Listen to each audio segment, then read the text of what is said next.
Fever, जिसे हम बुखार भी कहते हैं, ये कई वजूहात के बायस हो सकता है। ये हमारे जिस्म में वायरस या बैक्टीरिया की मौजूदगी की अलामत हो सकता है। ये जिस्म में नींद की कमी और थकावट के बायस हो सकता है। ये जिस्म का रिस्पॉन्स होता है कि जो आगाह करता है कि जिस्म में कुछ खराबी है।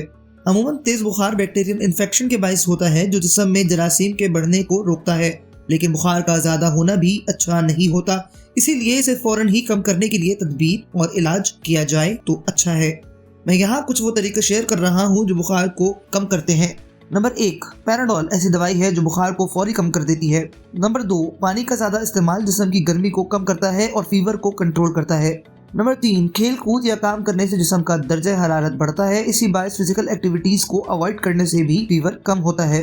नंबर 4, कूल बाथ या ठंडे पानी से नहाने से फीवर या जिस्म का दर्जा हरारत कम होता है और इसी बायस सर पर थोड़ी देर ठंडे पानी की पट्टियाँ रखने से भी बुखार उतर जाता है। मज़ीद मालूमाती वीडियोज़ के लिए सब्सक्राइब करें।